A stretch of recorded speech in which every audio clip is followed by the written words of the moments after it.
Será que a VEG está perdendo dinheiro distribuindo dividendos? Esse é o tema do nosso vídeo de hoje do nosso plano 5, o plano que vai te ajudar a chegar nos seus primeiros 5 dígitos de investimentos, que seria em torno de 10 mil até 99 mil reais. Lembrando também, seguindo as nossas raízes, que são os aportes, os ativos, tempo, paciência e comprometimento. Eu sou o Edgar Amazonas Filho, cofundador da Symmetry. Seja bem-vindo a esse vídeo aqui, em que a gente vai avaliar se a VEG está perdendo dinheiro quando ela está distribuindo os dividendos. Vamos lá no vídeo. Fazendo um disclaimer, primeiramente, né? Não é recomendação de compra ou venda aqui de nenhum ativo, no caso específico aí da VEG3 também. É a minha análise de dados que eu estou fazendo aqui, para de repente você tirar algum insight próprio mesmo, né? Então aqui a gente não faz essa recomendação, certo? Então hoje a gente vai avaliar se a VEG está perdendo dinheiro ao distribuir dividendos. Essa que é a questão principal. Para isso eu vou fazer algumas análises em torno de alguns múltiplos em alguns parâmetros e algumas variáveis, certo? Então vamos lá verificar primeiramente qual seria a diferença entre a VEG e uma outra ação muito conhecida de todos vocês. Então eu estou usando aqui o TradingView, né? E eu estou comparando aqui duas ações bem conhecidas, no caso a VEG, que é o tema do nosso vídeo de hoje, a VEG, através do código VEG3, né, VEGE3, e estou comparando com a TAI11, que é a ação Unity da Taesa. A Unity, para quem não conhece, é exatamente a composição de ações ordinárias e ações preferenciais. Então, várias vezes já falei aqui no nosso plano 5 a comparação entre ações de crescimento e ações de valor. É exatamente isso que a gente vai discutir hoje nesse tema do nosso vídeo de hoje, exatamente vendo se a VEG está perdendo dinheiro ao distribuir dividendos. Então, comparando aqui as duas, a gente já enxerga uma diferença grande, né? Pegando o período aqui em torno de 2012, né, 2013 até agora, 2021, a gente pode comparar o crescimento da VEG, que ficou em torno de 1.101%, contra a Taesa, que deu em torno de 113%. Então, claramente, a gente já percebe uma diferença aí entre as duas, que é exatamente, uma tem característica de ação de crescimento e a outra tem característica de ação de valor, ou seja, distribuição de dividendos. Então, mas que fique claro, né? A gente já falou também isso aqui algumas vezes, aqui no Brasil, as ações, as empresas que estão lucrando são obrigadas a pagarem dividendos, 25%, no mínimo. E o que acontece? Nesse caso, a VEG vinha lucrando e acaba tendo que também distribuir dividendos. Mas aí a gente também tem que levar em consideração o quanto de dividendos ela está distribuindo. Para isso se avalia também o payout, né? Mas antes de falar disso, dessas outras questões aqui envolvendo a VEG, só para você ter uma ideia em torno do pagamento de dividendos. Aqui a gente tem, em 2020, ela distribuiu quase 1 bilhão de reais, aqui ficou em menos, porque está distribuindo, está saindo da empresa, né? Menos 881 milhões, enquanto que ela começou lá a trajetória dela de distribuição de dividendos, você vê que ela vem através de dividendos crescentes, né? Que é uma característica, inclusive, de uma empresa de crescimento. Ela paga poucos dividendos no início desse crescimento dela, né? E vai pagando cada vez mais, né? O ano ela paga, que é o caso do Brasil. Lá nos Estados Unidos, por exemplo, pode não pagar nunca, tá? Pagar zero dividendos por muito tempo, inclusive. Então ela saiu lá de 46 milhões, isso aqui em 2001, e agora tá pagando 800 milhões, né? Claro, tem a questão da inflação e tal, do crescimento dos dividendos, tá?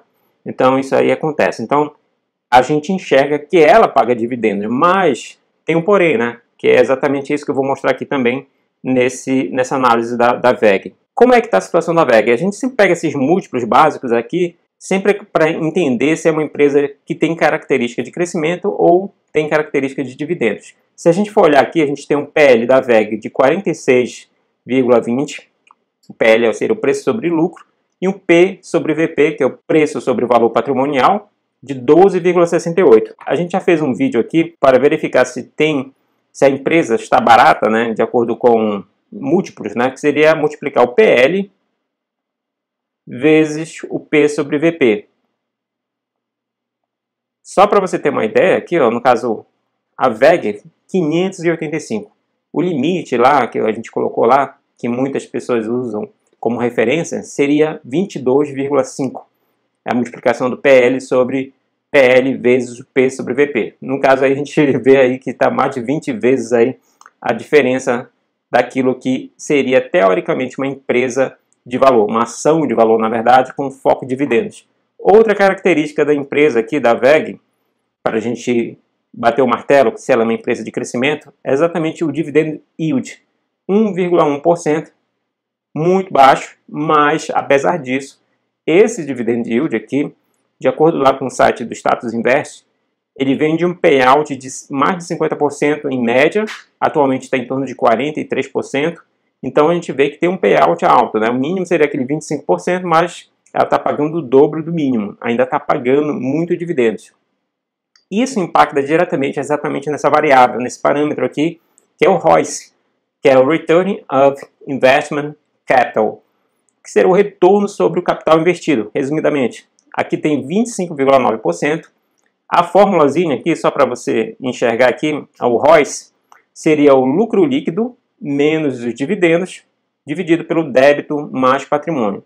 Algumas coisas que a gente já consegue observar aqui, né? Como envolve aí essa razãozinha aqui, né? Se a gente tem aqui dividendos aqui em cima, menos, né? Quanto mais dividendos se paga, menor vai ser esse numerador. Consequentemente, o ROIC vai ser menor. Então aqui, se for zero, né? Isso aqui vai contar apenas o lucro líquido ali invertido, tá? Dividido pelo débito patrimônio, de cara a gente já enxerga aqui que uma variável que pode impactar aqui, no caso, é exatamente o débito. Se ele fosse zero, o denominador diminui, consequentemente o ROIC aumenta. Então o ideal nesse caso, aí, de acordo com eu não sou analista fundamentalista, né? O pessoal do fundamentalista pode te orientar melhor nessa questão. Procure informações maiores para casar com isso que a gente está falando aqui. Então, nesse caso também, aqui, de acordo com a Investopedia, essa fórmula eu peguei, existem lá várias formas de calcular o ROIC, eu peguei essa forma que é uma forma bem simples da gente entender essa questão dos dividendos pagos, né? Porque você, como investidor, tem que entender. Muita gente foca bastante nessa questão dos dividendos, eu mesmo já foquei bastante, mas eu entendi como funciona a questão, né? Que é, a empresa distribuir os dividendos significa que aquela porção daquele dinheiro do lucro líquido, né, ela não conseguiu alocar, ou por razões, até mesmo por decisões dos acionistas, né, majoritários, preferiram receber dividendos em vez de alocar em algum projeto específico. Isso é questão política que eu estou falando, né? E aí, em vez de alocar na própria empresa, ela distribui para os sócios. Essa que é a razão aí dos dividendos. Por que ela distribui para os sócios, como eu falei? Pode ser por razão política, ou seja, há um interesse dos sócios majoritários de receberem esses dividendos, ou simplesmente porque realmente ela não soube onde alocar, ela não tinha um projeto realmente específico para alocar aquele dinheiro. No caso da WEG, né, a gente tem aí milhões, como a gente viu aí, 880 milhões distribuídos ano passado. Poderia se pensar, o que se pode fazer com esses milhões? Pode fazer caixa, de repente investir em um projeto novo, né, pesquisa, desenvolvimento. Então existe aqui toda uma decisão a ser tomada, obviamente, pelos gestores para alocar esse dinheiro. Enfim, os dividendos, resumidamente, funcionam dessa maneira, né? E aí, só para fechar aqui o ROIC, de acordo com a Investopedia também, se ele é menor que 2%, significa que a empresa está perdendo valor, ou seja, em termos de crescimento, né? E o ROIC maior que 2%, ela está ganhando valor, está crescendo, a empresa está crescendo. Só para a gente finalizar essa história, aqui eu vou mostrar alguns gráficos aqui lá do site Status Invest, comparando algumas empresas. Então vamos lá dar uma olhada. Então a primeira que a gente está vendo aqui é exatamente a WEG, né? Como eu falei, é aquela que a gente está analisando por um bom período, por exemplo, de 2008 até 2017, ela vinha nessa faixa aqui dos 9, abaixo de 10, né? E de 2017, como você pode ver, ela teve um crescimento bem interessante aqui, chegando hoje a 25,29%, né? Então aí a gente consegue enxergar esse crescimento do ROIC, né? Ou seja, ela consegue alocar o capital, a empresa está conseguindo alocar aquele capital de uma maneira mais inteligente, ou seja, está tendo mais retorno ali. Uma outra empresa que a gente tinha falado é a Taesa. Para você ter uma ideia aqui, olha, a Taesa, apesar dela ser pagadora de dividendos, né? Olha como ela alocou aí, bem melhor que a WEG ao longo desse período, né? Mantém uma média e teve um crescimento agora em 2019 para 22. É claro, né, que se você não conhece a Taesa é uma empresa aí, uma transmissora de energia elétrica, né? Fazer linha de transmissão e subestação é uma coisa muito menos complexa do que aquilo que a WEG faz, né? A WEG, ela produz motores, né? Ela desenvolve motores, soluções e para elétrica em geral, inclusive transformadores que são utilizados por subestações como as subestações da própria Taesa. Então são coisas realmente sofisticadas, complicadas, que exigem pesquisa e desenvolvimento. Diferente aqui da Taesa, que é simplesmente ter uma linha de transmissão, construir aquela linha de transmissão e aí projeto bem simples, né? Obviamente tem que ganhar a licença para fazer aquela linha de transmissão, etc e tal, né? Vou mostrar algumas outras empresas interessantes, dentre elas a Eternit. A Eternit, ela apareceu aqui no nosso sistema de ranqueamento VAPT, né? Para você que não conhece, o sistema de ranqueamento VAPT é exatamente a nossa solução aqui baseada em soluções Quant, né? Que seria o Machine Learning, ciência de dados, inteligência artificial. Então a Eternit apareceu ano passado, apareceu várias vezes e a gente alocou na nossa carteira. Então teve um crescimento absurdo. Se a gente for ver, né?